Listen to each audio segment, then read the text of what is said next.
Does it dry up like a raisin in the sun, or fester like a sore and then run?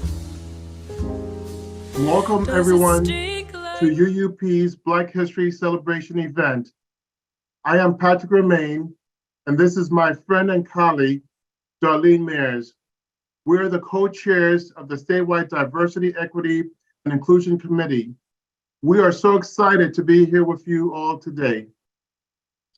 February is Black History Month, but we take the time to celebrate the achievements of Black Americans and honor the significant role and impact they have made on all aspects of life and society throughout the U.S. history.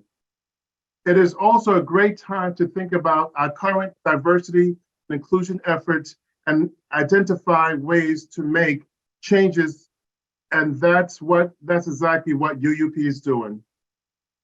Darlene, you need to unmute. I'm sorry.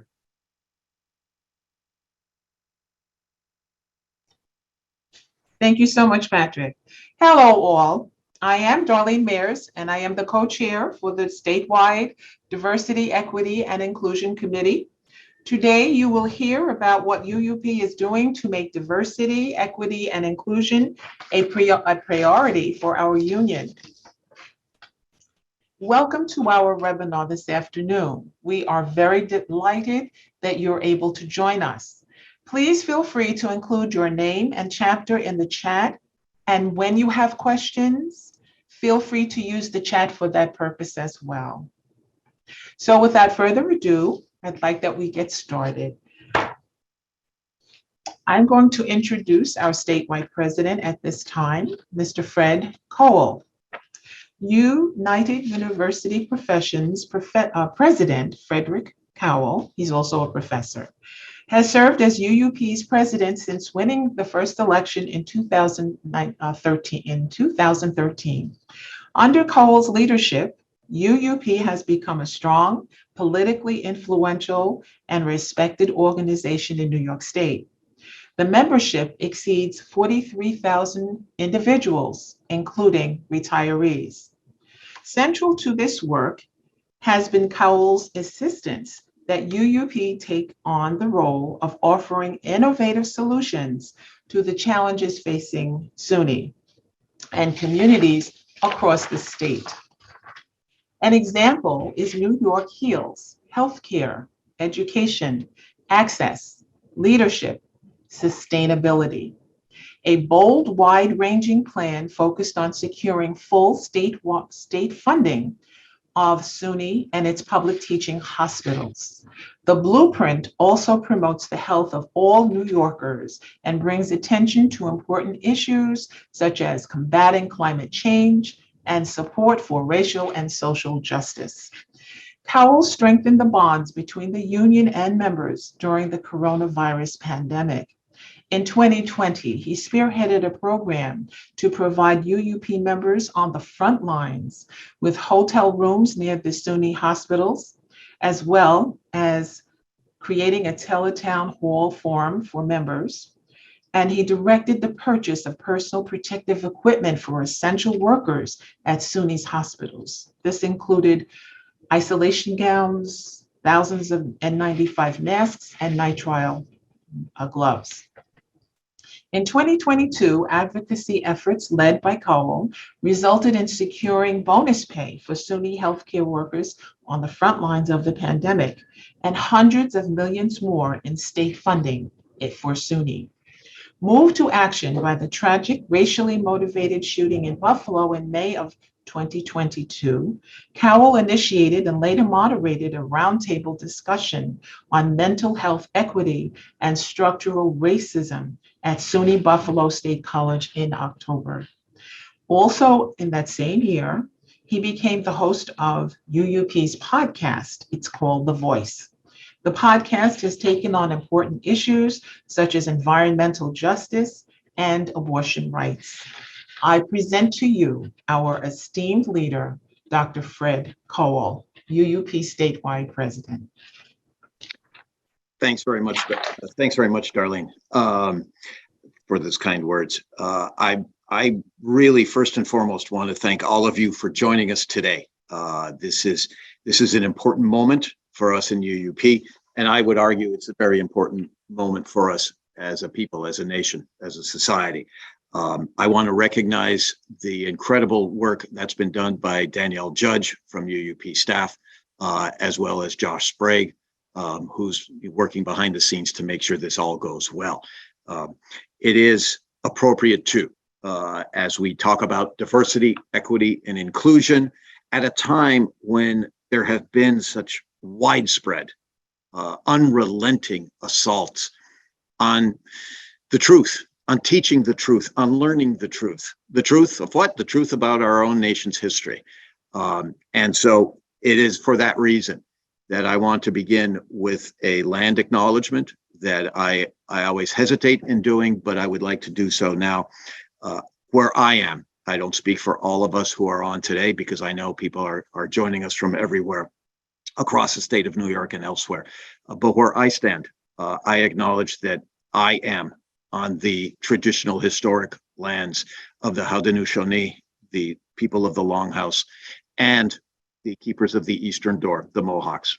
And though I am not of this nation, I honor their continuing struggle for sovereignty and all of the rights and powers and privileges that sovereignty contains within the American political system.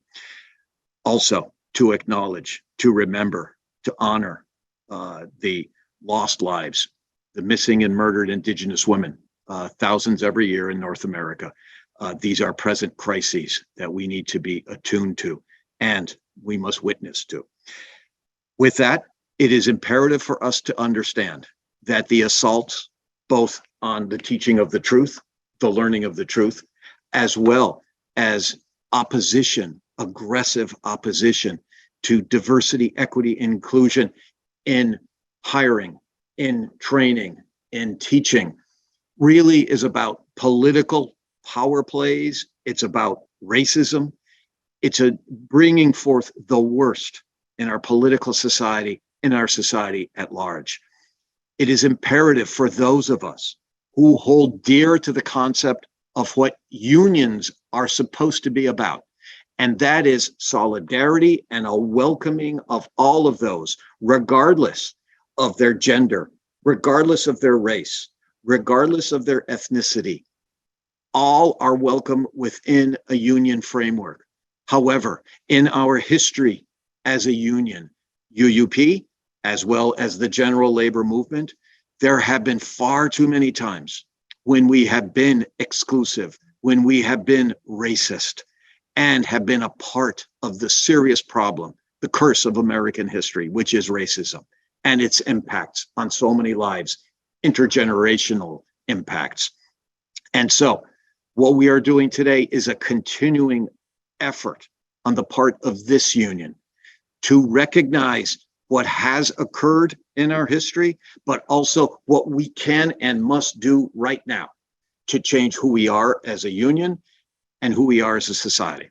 To make our efforts in combating racism in the general society legitimate and more powerful, we must examine and deal with that which is occurring internally in our own union, in our own home. That is crucial and of vital importance. And it is with that in mind that truly it's an honor for me to introduce to you our first speaker. We have a great list of speakers. We really do. Colleagues within UUP, within our union family. But to begin with, I do have the privilege of introducing the Reverend Terry Melvin. He holds the second highest office in the New York State labor movement. He is Secretary Treasurer of the 2.5 million member New York State AFL-CIO. He is also the president of the Coalition of Black Trade Unions, the executive director of the reestablished regional AFL-CIO Racial Justice Task Force, and among his many labor and community roles, he is an associate minister and assistant to the pastor at the Second Baptist Church. It is a good day when I get to spend time, even virtually, with my dear friend, with my union brother, Terry Melvin. Welcome, Terry. Thank you so much. Thank you so much, and good afternoon, and thank you for having me here today. I do want to give a shout out to Fred. Look, since Fred's been the president of UUP, I have seen him not just talking about, but truly working to create a culture of diversity, equity, and inclusion within the UUP. And that is something that every union has not gotten there yet. As Fred said, we still got work to do. I also want to congratulate Fred on officially being my boss, as he was elected to be one of the vice presidents of the New York State AFL-CIO recently. Looking forward to working with him in that role, in the work that he's doing and bringing his vision of where we should be as a labor movement to that table. I also want to give a shout out to your co-chairs, Patrick and Darlene, for the work that they do on a regular basis to uplift diversity and inclusion and equity within your union of UUP every day. I thank you. I thank you for keeping your pulse on the needs of the members and the needs of the union as we go forward. And I would be remiss before I started talking, if I did not take a pause and recognize one of your former leaders, a very dear friend of mine that we all lost within the last few months, Rowena Blackman Stroud, who was the champion within UUP, within the New York State labor movement, and I dare say within the work that I did nationally and internationally with the Coalition of Black Trade Union and the Global African Worker Institute on the issue of diversity, equity, and inclusion of all union members, and making sure that all union members had a place at the table. So I come to you in Rowena's memory on today, and I believe and I trust, and I want to let all of you know that I will do all I can to live up to the standard that she left us with and that she brought to the table for the years of service that she had to UUP membership, as well as the union movement as a whole.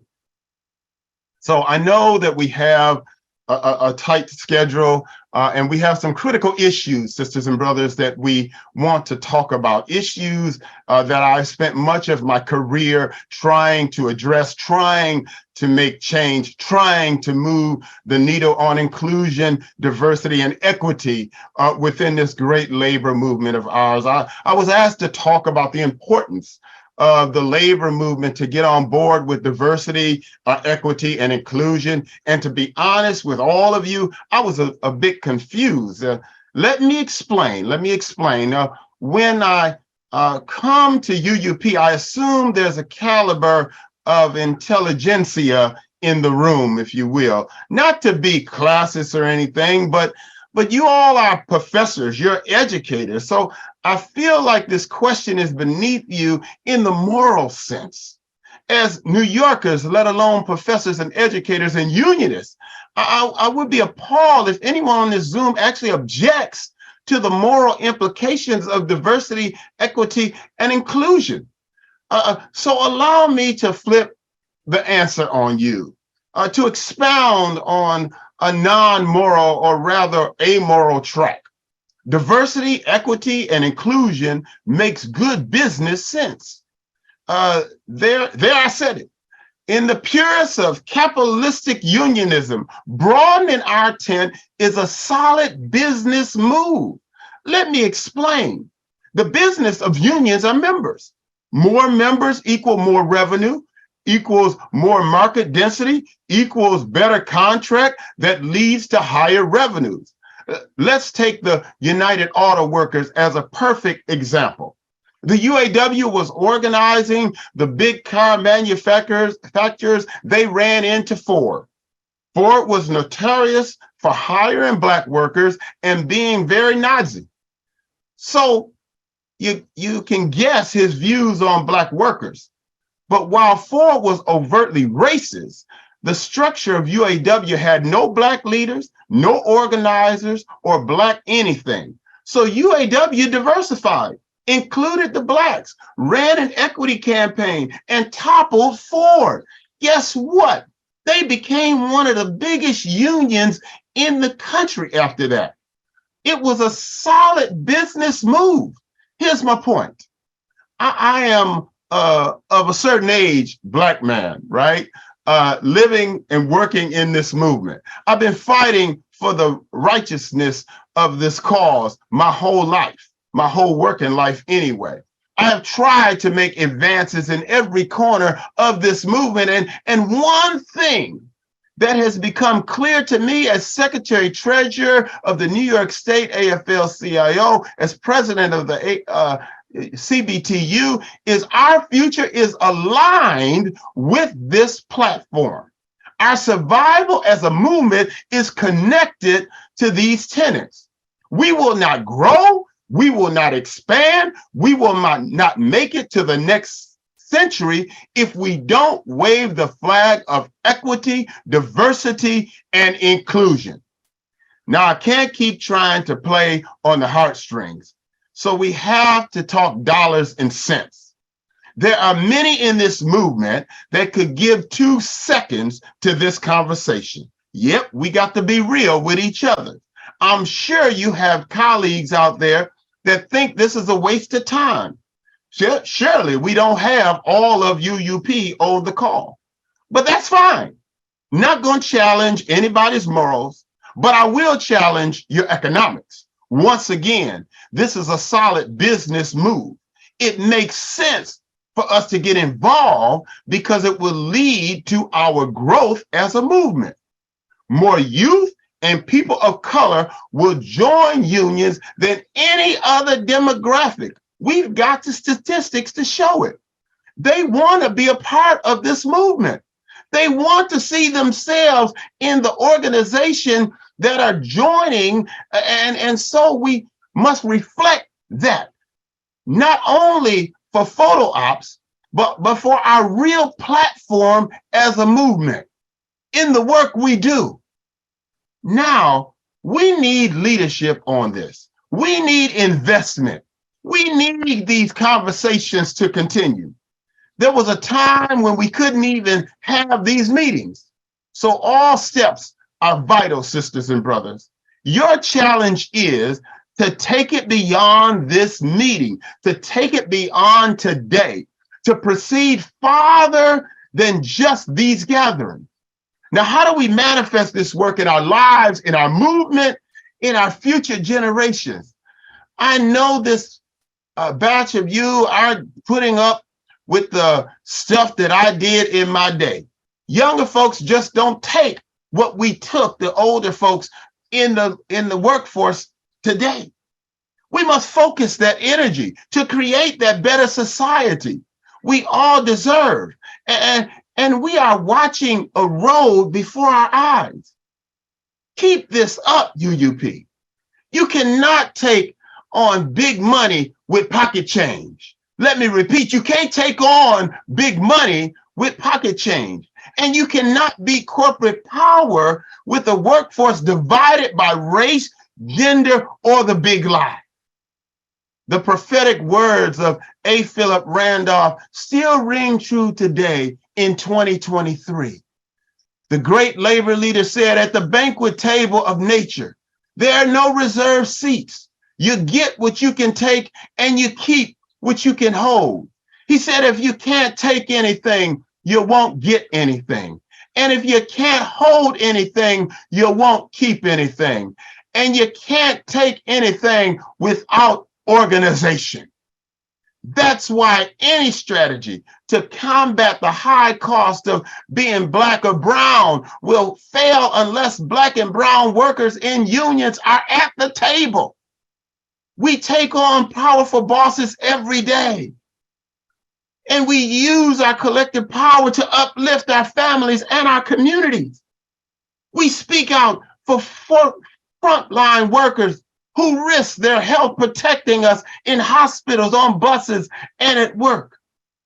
But you ask, how can we challenge concentrated power Well, what do we have to do as a movement? We got to be supporting organizing drives of these low-wage minority young workers like Amazon and Starbucks.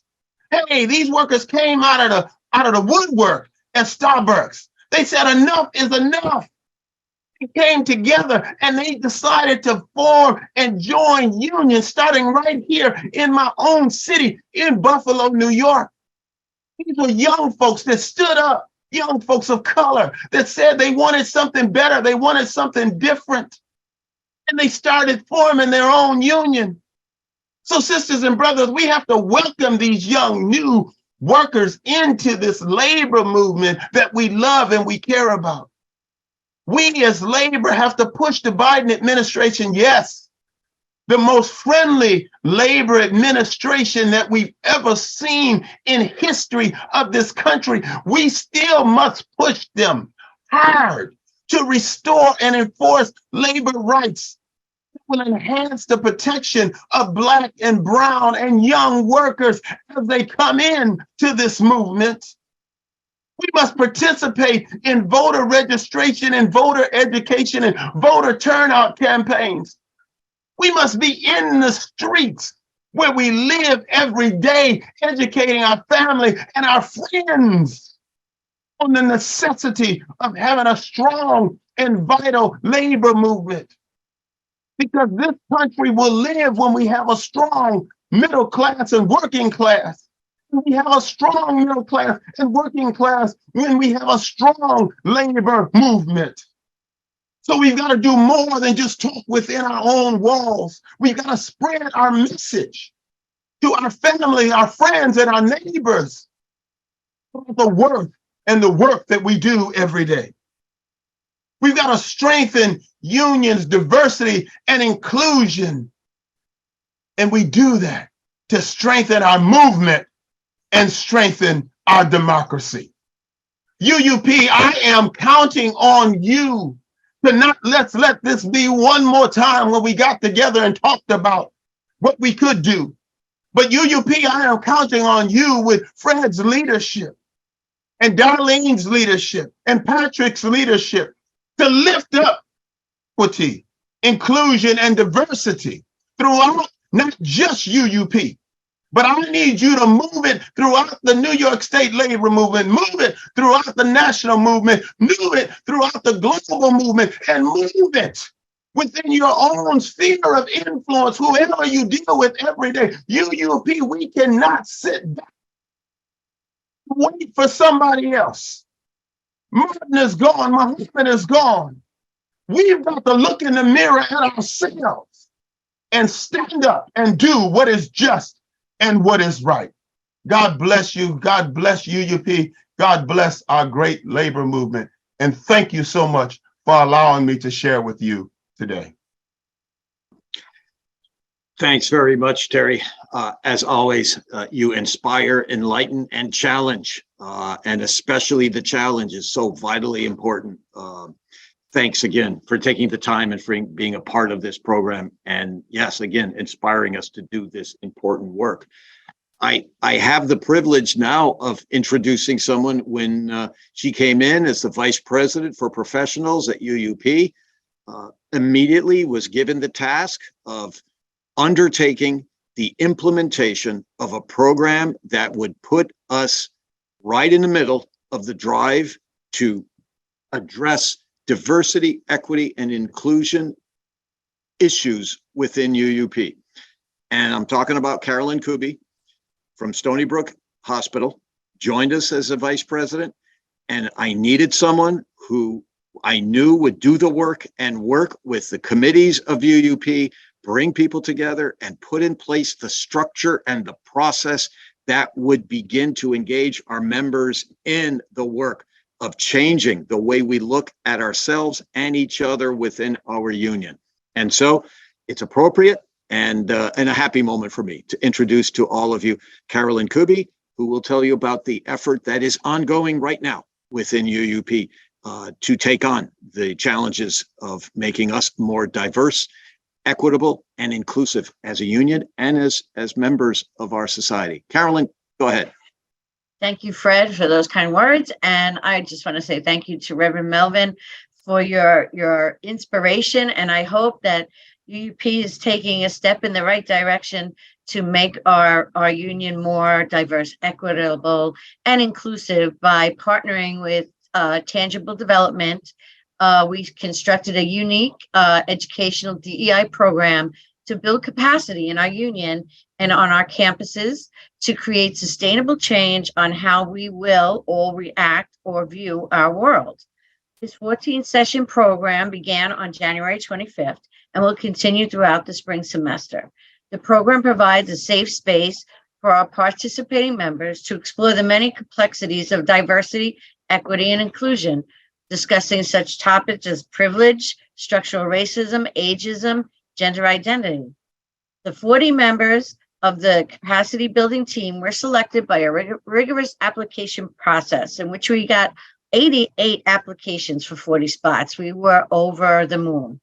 The UUP DEI capacity building team will, after the completion of the program, have the tools or have enhanced skills to be agents of change on their campuses and within their union, with the focus on helping to guide and create the policy and practices that will create sustainable change throughout our union and the SUNY campuses. UUP's next steps will be to ask members of the CPT team to develop trainings and other educational tools using the Train the Trainer model that can be utilized by our chapters and membership. This program was funded by a grant of $50,000 from the AFL-CIO Workforce Development Institute.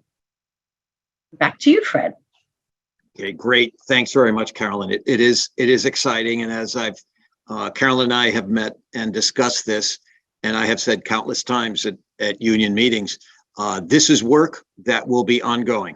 This project is vitally important, but it is work that will live on beyond my time as president, Carolyn's time as vice president, and for that matter, many of us on this Zoom.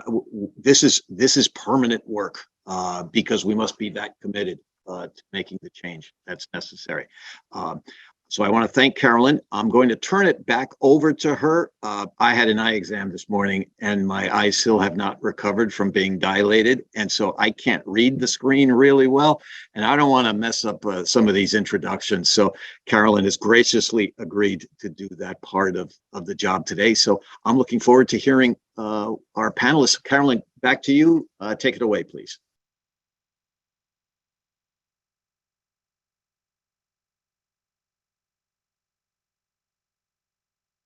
Carolyn, you need to unmute. Yep, that's what I was trying to do. Thank you. Okay, thank you, Fred. I'm very honored to introduce our speakers that are joining us today.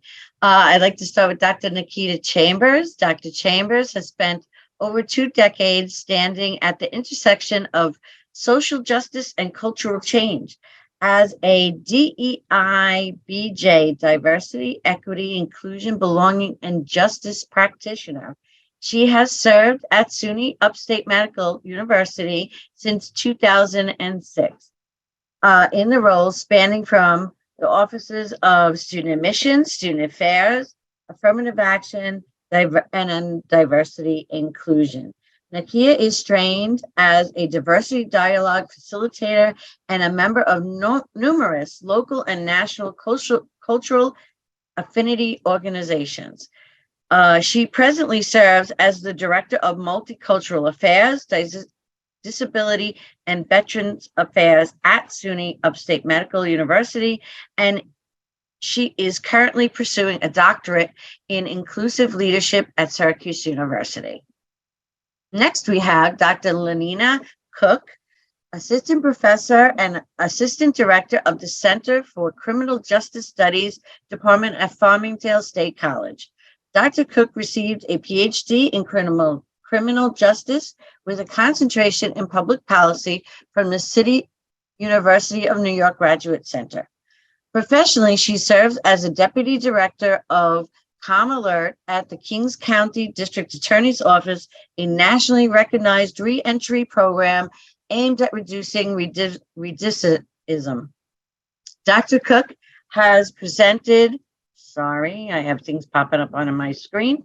Dr. Cooke has presented in areas of race and criminal justice system behavior, juvenile justice, and police and community perception. In 2019, Dr. Cooke authored a chapter in the New York's criminal justice system titled The Correction System in New York State. In 2015,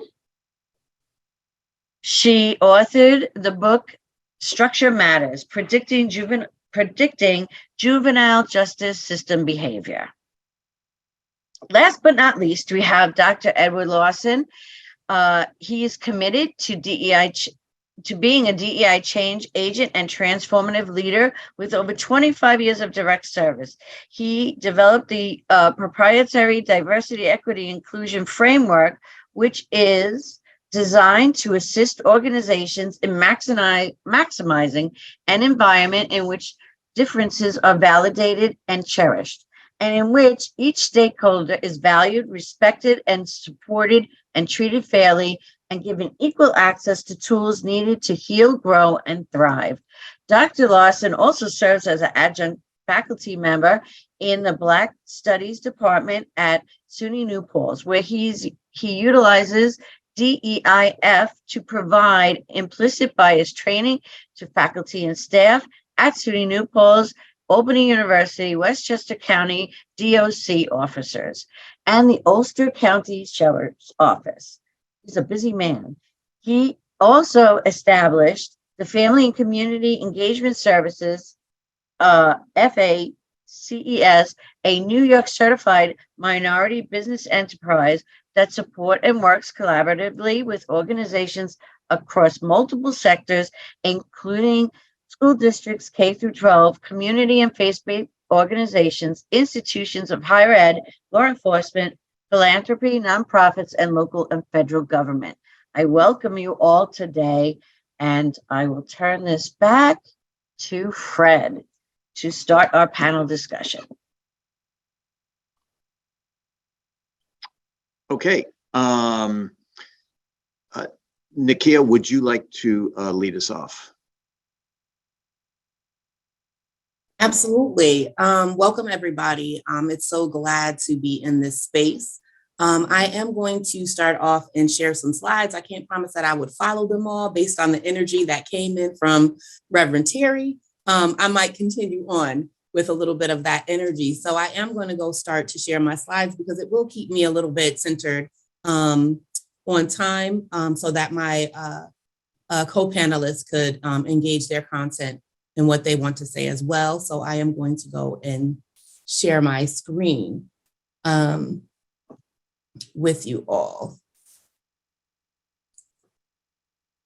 Just give me a second to also pull this into.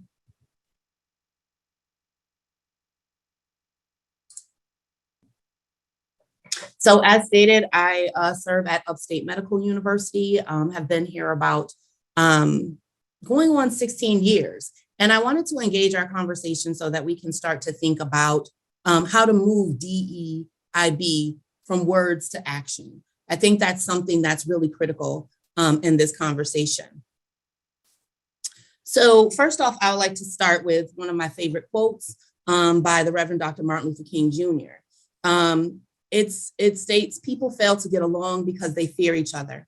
They fear each other because they don't know each other. They don't know each other because they have not communicated with one another, right? And that's very poignant in the work that UUP is engaging us in right now. They're bringing us in and creating spaces for conversation and dialogue. So working with tangible, right? I was thinking about my engagement with the content thus far, and you know, these words came to mind. This is the moment, and that it should not be wasted.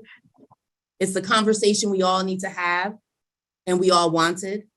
And I'm so glad that so many of us are having it now, right? Carolyn just talked about the number of individuals who wanted to be in that space. I would like to see that energy across our system increase, right?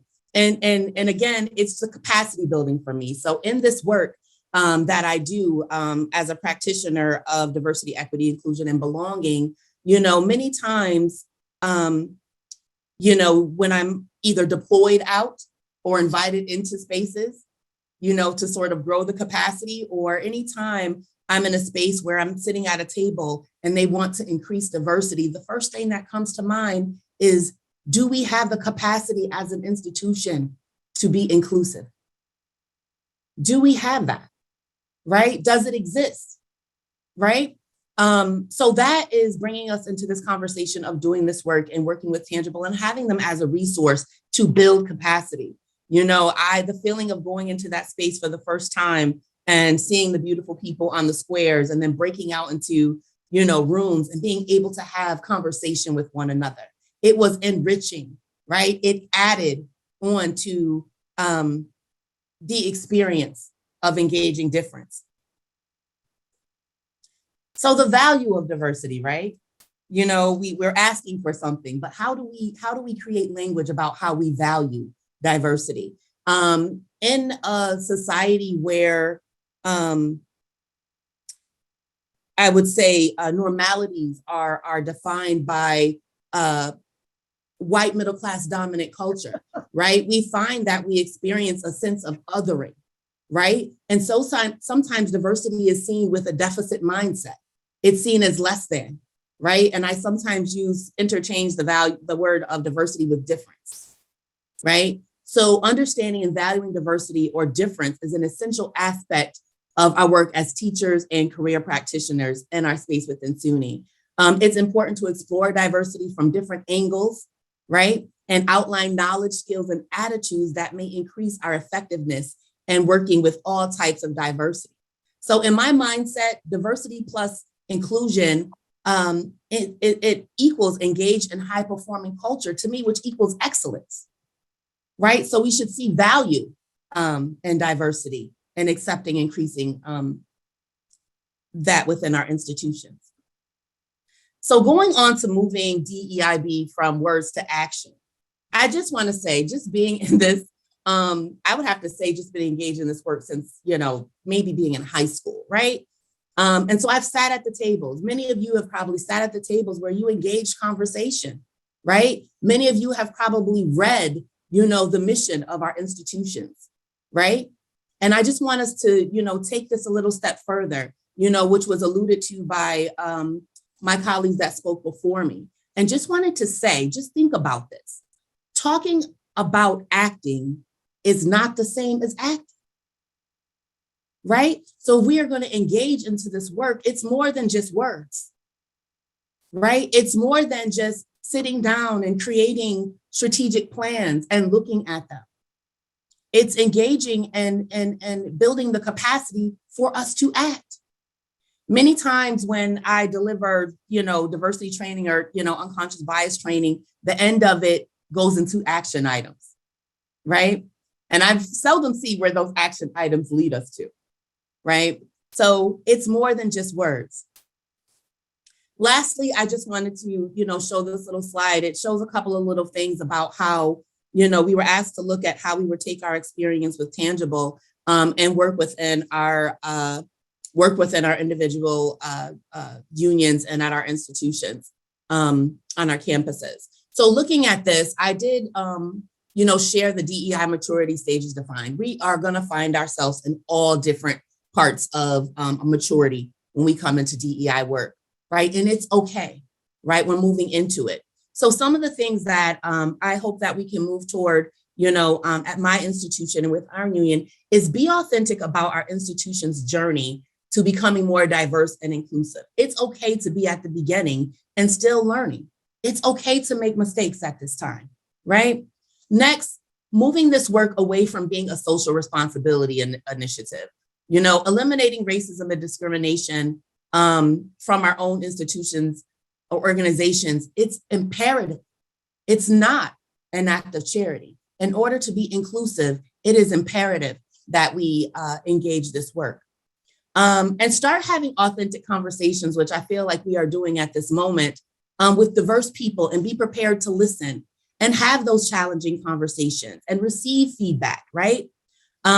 And also tapping into your own people at your organizations, the spectrum of people from leadership down to individuals who may be at sort of like your entry level positions, even engaging our student population, as learners. Bring them to the table and have those conversations. When you feel like you're in a space when you don't know what to do, how to move or act, engage the voices of the people that you have brought in, that you have recruited, right?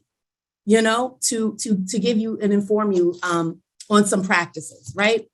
And then also and I only say this, I speak in I statements when I do this, and I've been in part of enrollment and human resource functions. We need to move this conversation out of enrollment and human resources and place it centrally into the strategic initiatives of our leadership. It needs to be at the executive table. It needs to be a conversation that is measured, right? It needs to be a conversation that has resources applied to it if we are going to advance our missions beyond a conversation, if we are going to move beyond words into action. It is going to take our collective responsibility to not only value diversity instead of seeing it as a deficit, and see it as a form of excellence that is essential to the growth of all of our institutions. Thank you. Thank you, and Nakeia, that was great and inspirational. And I hope that, and I'm glad that you're liking tangible. And I hope we really wanted to make sure that this was a step we took that wasn't just going to be something on a piece of paper, but was going to turn into that sustainable change and action. And I also want to invite people to put their comments and questions in the chat. And we'll move on to our next speaker, Dr. LaNina Cooke. Hello, everyone. Thank you so much for having me in this very important event, and also the important training and the work that you all do. So I guess I'll start out with a little bit of background. I am the Assistant Director for the Center for Criminal Justice Studies at Farmingdale State College. So I've been there for about 7 years. So I say this because my previous experience academically, which was at an HBCU, and then after that, I was in the CUNY system teaching. And coming to Farmingdale, it was a lot different. Different in regards to not necessarily just the diversity, but also sort of like the sense of belongingness that I felt going on each particular campus. Which I think is really interesting, of course, but I think it sort of puts me at a place where I can see how faculty members, staff, people sort of experience the campus community, and then also how students experience it. Because so much of what we do within universities, a lot of it stems from the culture of the organization and sort of how students respond to what our organization looks like and how they sort of perceive the organization. So I chose to participate in doing the string of courses, partially because I like what SUNY's doing. It's not a snapshot campaign. So it's not like we're just doing this because it looks good. It just feels like we're doing this because we see where the SUNY system should move to, and just overall where the state and where the country should move, which I think is really important, especially like the earlier presenter was talking about capacity and why it's so important. So it's sort of like, how much can you do as an institution? How much of the administration, do they actually buy into this, or does it just sort of sound good? So for Farmingdale State College as a whole, I think we do sort of understand the utility of this and do have the capacity to do so. But in some instances, it's not, and I don't think that we're there yet. One of the things that we spoke about in one of the sessions was where you are and where you think you are. And you may think that you're disrupting the system and that you're doing so much, but in reality, it's not always the case. So speaking from the institution that I'm at, I still think we're in sort of like the compliant sort of strategic area, hoping to move towards disruptive. But I think when we talk sometimes about buy-in, the expectation is that everyone has to sort of buy in and hold hands and think that this is such a great idea. But in reality, that won't happen, and that's not the case. But I think having certain people, especially like administration and people who have the ability to sort of make these particular systematic changes, I think that's where the change is actually going to happen. And when it changes to sort of a function of system behavior, everyone else will sort of follow along. So one example that I think is really interesting is many of the campuses, especially mine, we have coursework within coursework that's going to be integrated, where all students are taking a freshman experience and also taking a course on diversity, equity, and inclusion. There's professors who I think are really going to be really good at teaching it, and then I think others who are not. And partially because they don't want to, and partially because they may not necessarily have the capacity to do so. So I think for our campus community, I think it's sort of like twofold. Not that you're excluding people who don't want to teach it, but you really shouldn't have people teaching a DEI related course who aren't equipped to do it and who don't want to do it, because I think it does a disservice to the people who are actually doing the work, and then also a disservice to students. And for the students in my department specifically, these are to be criminal justice professionals, and to have criminal justice professionals who aren't equipped with knowing how to engage in communities, engage within themselves, to send them out into the world and not knowing and understanding, we're going to have a heck of a problem. So I think the work that the SUNY system is doing and the efforts, I think, are very important. And as far as what I will do, bringing back to my campus, not only with coursework, but I think policy is really important. Like my main area is policy. If you can sort of shift systems based on policy, then you're going to have people who are sort of following the lay of the land. And some of them only because they have to, which is fine. But even within criminal justice agencies, you have lots of people who may not necessarily agree with what the policy says, but if they want to keep their job, they kind of have to.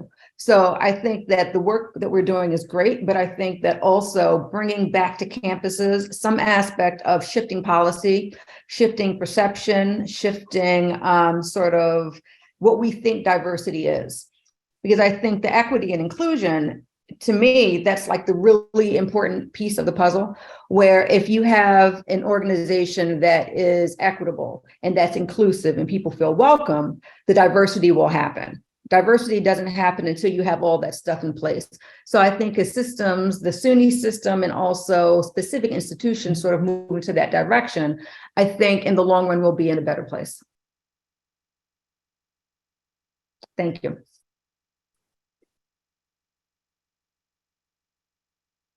Thank you, Dr. Cooke. And we're running a little late, so we're going to go to 1:15. And so I hope all can stay on. And our next speaker is Dr. Lawson. Greetings, everyone. It's a pleasure to be with such esteemed colleagues and to address this topic that's particularly important to me in my life. I want to share my screen if I can, and just go through, as my colleague Dr. Chambers said, it's going to keep me in line.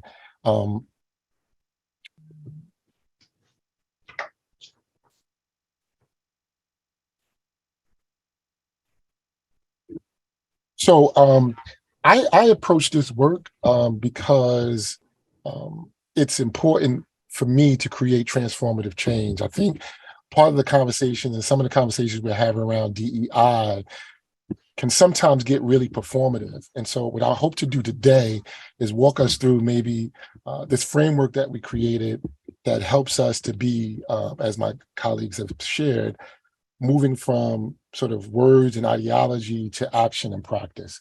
And it's been really impactful for me to engage in this work because I've done it from different perches. The perch of engaging individuals in implicit bias trainings. I've had the privilege and pleasure of working in the training New York City staff, employees in the school system. I've had the privilege of working with a number of law enforcement officers across the country and corrections officers across the country, and working with our SUNY New Paltz team and providing implicit bias training to our faculty. And what I'm recognizing from that, and one of the reasons why we developed the framework as it was because doing implicit bias work is different than doing diversity, equity, inclusion work. When we do implicit bias work, it's really focused on individual places and spaces and how they can affect change in their own places and spaces. But when you're doing the diversity, equity, inclusion work, it's more organizational and community based, and we're looking at changing structures and we're looking at addressing issues. And so we've developed this process of engaging it, and I'm going to share that with you in a few moments. But I thought it might be helpful to walk you through sort of my process. When we present around implicit bias, we talk that it's a matter of perspective. And what we do sometimes is show a screen really quickly and ask people what they saw. And oftentimes they might see different things because our brain works to take in information really quickly. And what we really are emoting are things that are deep-seated, that are part of the movies and that we watch, the books that we read, the television shows that we engage in, the communities that we grew up in. And so when we see those things, it's a reactive thing and it's sort of visceral. That's what we understand implicit bias to be. And so one of the slides I like to show as well is when it's a matter of perspective, our perspective varies based on our lens, our paradigm, and our view. And so I usually pose to the audience who's right in this particular scenario. But I also pose to the audience, imagine if the person that sees a 9 starts moving closer to the person that sees a 6. That their perspective can change. And so we want to have this conversation in a way that allows us to create change, and change occurs. I think my colleague just spoke about the impact or the power of communication. And when we talk about communication, we talk about communication in a way that doesn't necessarily mean that we agree, but we start to build understanding. Let me give you an example of what I'm talking about. We all watched with almost horror what happened on January 6th in 2021. Now, I don't agree with what happened, but if I'm honest, I can understand if people felt or thought, based on their paradigm or their worldview or their perspective, that their life as it was lived was being changed, their emotion to do that, what happened on January 6th is understandable. But when we have these conversations this way, it allows us to be able to engage in communication and engage in building understanding so that transformation can happen. When we come in with a fixed mindset, it's difficult for us to break these barriers. And I'm sharing with you my tactic and strategy to have these conversations, to get to the place where we can create safety and courageousness in conversation. So what we understand about bias is it's not something practiced by bad people. We all have biases. Biases is a preference for or a perversion against a person or a group of people. And it's the brain's automatic or instantaneous response to stereotypes or attitudes toward particular groups. You probably won't be able to do it, but if I was to say, the best part of waking up, you would probably say, Folgers in your cup. And then I would ask you, how many of you drink Folgers in your cup? And you probably would say, not me. I'm going to the Sedity Starbucks. Dunkin' Donuts. But my point is, that's how deep and impressionable these things. The reason why you remember that jingle is because it's inside, it's unconscious. And when I just triggered it, it came out. That's what we're talking about. I want to get to the rest, some other things. Okay, so one of the things that I'm really particularly excited about is this framework. And one of the things that I'm really specifically excited about is tangible, because I believe that in order to effectively communicate, we have to have common language and common understanding. And one of the first sessions that we had with Tangible, what they did was define diversity, equity, inclusion, and justice. And I believe that all of those words, as they defined them, were action words. And it helps us to understand what we're all talking about. Because again, as my colleagues have been sharing, if we're not shooting at the same target, we're going to ultimately miss it. And if we're not understanding the problem at a deep and meaningful level, we're not going to be able to solve the problems The notion is, in this context, is you can't solve problems that you don't understand. So this framework was designed with that in mind. And we begin with the first level of the framework being assessment. We need to have a comprehensive assessment of what we're doing. And in fact, we want to produce what I call an opportunity statement. Some people call it a need statement or a problem statement. This assessment looks to interrogate three spaces. We want to look at disaggregated data. We want to do a SWOT analysis of current programs, practices, policies, and procedures in the DEI space. And then we want to have targeted conversations. And I'm being intentional about saying targeted conversations, not town halls where the impetus is being right, targeted conversation where the impetus is centering the issues. How do we become a more diverse, equitable, and inclusive organization institution? I can tell you in conversations with our newly appointed president, Dr. Wheeler, he's doing an amazing job. And what he's doing is doing a tour around the campus. And when he's speaking to people, he's just recently pronounced, he said, we're not ready to be an anti-racist institution. It's a very bold and transparent announcement, but that is what is necessary. And so one of the reasons why I'm excited about this framework that we've created is because it gives people the tools necessary to do the work of diversity, equity, and inclusion. And I think Dr. Chambers mentioned it. She started us off by saying, you want to do diversity, equity, inclusion work. You appoint people in these positions. You don't give them a budget. You don't give them a staff, nor do you give them a framework in which the context to do this work. And so what we've done, and we talk about, is this assessment where we look at disaggregated data we do SWOT analysis. We want to understand the history, the goals, the objectives, the background. We do targeted conversations because we don't just want to focus on the needs. We want to focus on interests, concerns, hopes, and aspirations of all the stakeholders as we center diversity, equity, and inclusion. It helps us to do that work in a more meaningful way. I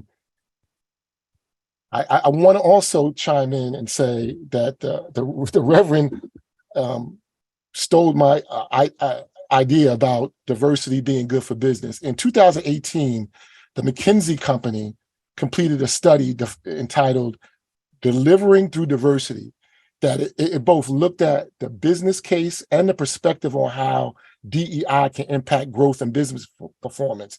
As you might expect, they made the case that the companies that are most diverse and most inclusive grow the fastest and have the greatest profitability. So it's not only a good social concept, it is a good business concept. And it's something that is important for us to do. When we talked about, I'm sorry, my slide deck is acting up. I just wanted to get to, I'm going to stop sharing because my slide deck is acting up. I wanted to get through the components of the diversity, equity, inclusion framework. The first one is assessment. The second one is analysis. And the third one is action. Again, because you can't solve problems that you don't understand.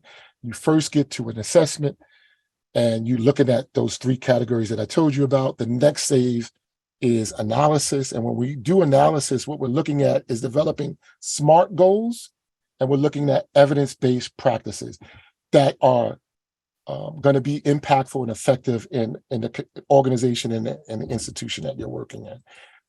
SMART goals are, I'm sure you're all familiar with them, specific, measurable, achievable, results-oriented, and time-bound. Oftentimes we find in the space of diversity, equity, inclusion, and implicit bias, people are really comfortable with trying really hard and their intention. But unfortunately, trying really hard and intentionality is not going to get us to where we need to go. And so again, we want to look at setting goals and looking at evidence-based practices. And there are 4 E's that I would bring into the evidence-based practice piece. The practice must be evidence-based, but we also must look at effectively implementing the practice. We also have to need an enabling context, which can be an organization and a university. And we also need to evaluate that. And when I'm saying evaluating it, it's evaluation not just at at periods of time, 6 months, a year. I'm talking about continuous quality improvement. That is how the diversity, equity, inclusion space gets addressed in a more important way.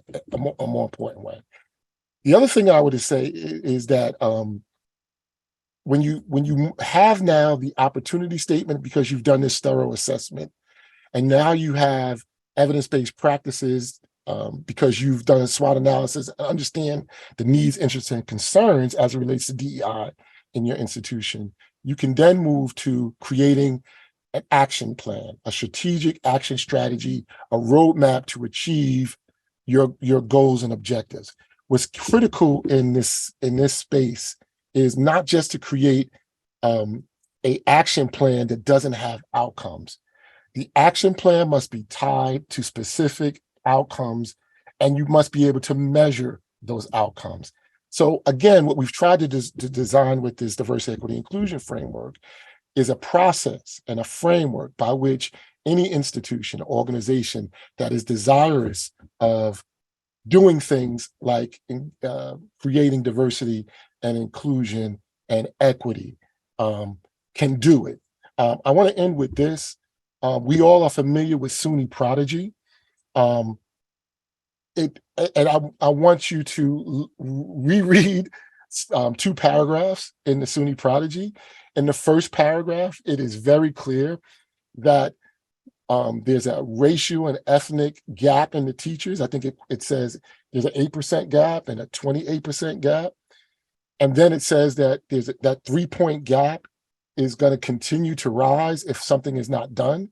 In the second paragraph of that space, it goes on to say we want to impact minority teachers and women in STEM of all races. And so one of the things that happens in this space, and the reason why we look at the disaggregated data, is because we can prioritize issues and agendas, but we have to go and solve the problem. I would also point out to you in the SUNY Prodigy, there are 2 words that are missing. It includes, it says diversity, it says inclusion, it says growth, but it doesn't say equity and it doesn't say justice. And when you don't have all of those words connected to that, things can seep in, agendas can seep in, and it sounds like we're doing good work, but we're not reaching the outcomes of diversity, equity, inclusion. We're not hearing all of the voices of those targeted stakeholders, all of the people around the table. And I would just like to end with this notion that in order for us to engage in this work, one of the quotes that I find, there are 3 African proverbs that guide the work that I do. The one that you're all familiar with that is often misquoted is, it takes a whole village to raise a child. Most times it says it takes a village, but it takes all of us, and that means qualitatively and quantitatively. The other proverb that drives this work of mine is, if you want to go far, go. If you want to go fast, go alone. If you want to go far, go together. It's going to take all of us collectively with our different geniuses to lend to this. And the last proverb is, because this work is difficult, it's hard, we get sensitive and emotions can come in. And this proverb says, for the sake of the rose, the thorn must be warded too. And the reason why I like that proverb is because if we want the beloved community that Dr. King spoke so eloquently about, if we want to achieve the beauty of the rose, we might be pricked here or there, but let's push past that and let's encourage each other to get to the safe and courageous space to do this work that's really important. Thank you. Thanks very much. Thanks, Dr. Lawson, Dr. Cooke, Dr. Chambers. Remarkable presentation, important words to challenge and also to inspire, and obviously also to inform work that needs to be going on and to be done. We are a bit up against the clock, but I did want to give opportunity. We did not see, Danielle, correct me if I'm wrong, did not see any questions in the chat. Did you, Danielle, or or are we free to open if there's anybody who wants to ask a very quick question of our panelists? There were no questions in the chat, just Okay. great comments and congratulatory messages. And you know what, for me, I'm going out of line, but I'm just going to say this. I've learned so much today, and I'm so proud of all three of you as a person of color and an elder, and you just are remarkable. So just keep doing what you have in mind to do and share it with other people so that we truly can be the union that Fred has envisioned and others want to exist. That's my message. Thank you. Okay. Thanks, Darlene. I did quickly see a question from Anthony Dandridge at New Paltz. How can we ensure that unions leadership reflects the diversity of their membership and promotes a culture of inclusion and equity?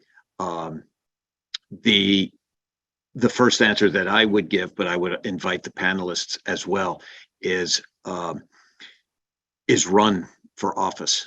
And it is a case where we have in UUP diversity in our executive board. We previously had more diversity within our officer corps. And as Terry Melvin mentioned, we lost one of those officers just a couple of months ago when Rowena Blackman Stroud, who had just retired literally a month earlier, passed on. But I think it is an absolute challenge, and it is something that my fellow officers and I are constantly seeking out active members in their campuses and encouraging them to run for delegate, to get involved in committee work. And we have brought more diversity in because we are always looking for those who will take our places as statewide officers and in leadership positions. It's our most important task. But with that, I'll go to LaNina, Nakeia, and Edward. If any of you would like to chime in on that, please do so. Very quickly, and thank you for sharing that. And thank you for the question, Anthony. I think it starts also with the initial engagement with the union. You know, speaking from my own experience, it wasn't a conversation that I necessarily had 16 years ago entering the SUNY environment. You know, it was a different conversation of what the union represented. You know, so if there were some inclusive language to bring me into that space, you know, if it presented an opportunity where I don't know, say it was inviting, you know, for me to enter into that space, I would have to be honest and say just recently that has been, you know, an invitation for me. This has become a space for me with the conversations that we are engaging now, with the work that we're, wanting to do now and walking towards. So I would say that's just recently happened. So moving forward, I would say start that, you know, continue the conversation and also engage the new professionals or the new employees coming in, you know, to the space and letting them know that that's, you know, where you stand in the process. And it's ongoing and continuous recruitment. Dr. Cook, did you want to share? So I'll just quickly add, I think one of the tactics that I think is really important, just to build on Dr. Chambers' point, is targeted conversations with membership. I think that's critical because just like Dr. Chambers, I'm newly in because of the conversations that are happening, but my campus is not actively involved. And so, and part of that concern is, I should say this, we should know why. And we should be able to start to engage in intentional, purposeful conversations. And it's not to solve problems. I don't know if I mentioned this when I was presenting, but the targeted conversations is just to hold space for inquiry. It's to understand the issue more deeply before you begin to start solving it. I think that may be an issue that one of the takeaways from this work is, let's stop rushing to solutions and let's hold space to understand the problem deeply. You know, in carpentry, they say measure twice and cut once, right? We need to take more time, and we can be more intentional and purposeful as union leadership to go on campuses, looking at data, looking at where we are, looking at current programs and practices and policies, and having targeted conversations with folks. That is a way we can also address, I think, Anthony's question. And Anthony's from SUNY New Paltz, so we talk about this stuff all the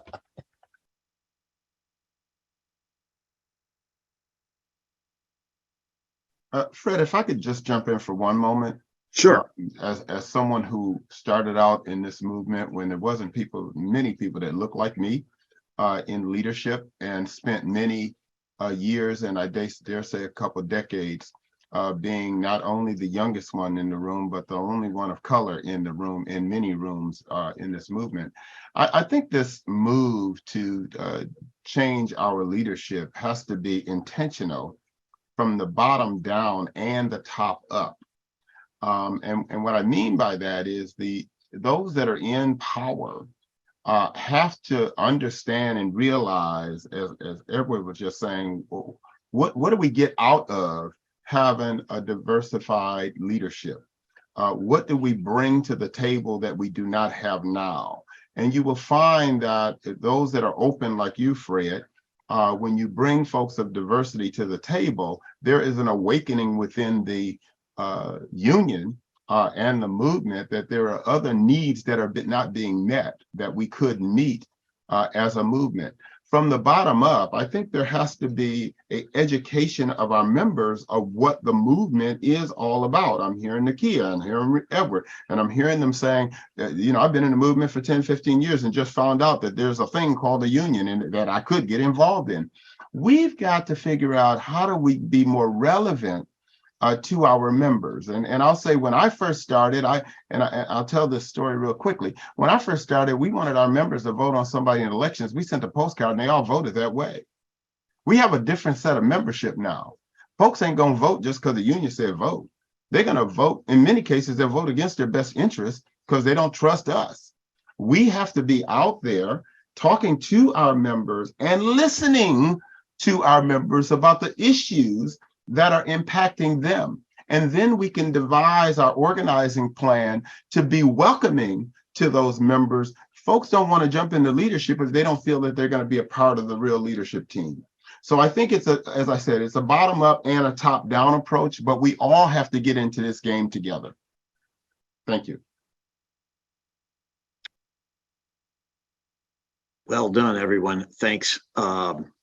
It is a challenge that confronts all of us in this movement, and it is very important that we look upon issues of diversity, equity, and inclusion within the union movement as something that is about, as was stated, relevant to our members, but at the same time, I firmly believe, and Terry has lived this certainly in your career. And that is that unions must be more than simply about negotiating a contract, as important as that is, and ensuring good working conditions. We have to be the voices, to use the old biblical phrase, crying out in the wilderness, because our core is about building justice, but it's not can't just be for our members, especially when you look back at our history, because our members, we're white men, period. And sometimes just certain ethnic groups. And so in order for us to grow, then we have to embrace social justice as part of who we are, because it has to be, otherwise we're not legitimate. Carolyn, you had your hand up. Go ahead, please. Oh, don't forget to unmute.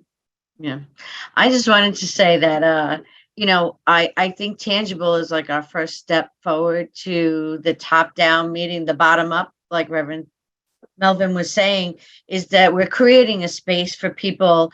And the response we got was mostly younger people new in our union who have not connected with UUP before.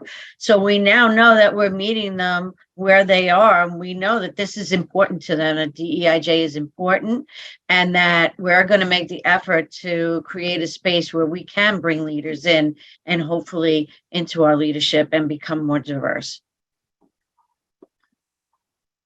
Thanks very much. That was important words, Carolyn. Appreciate it.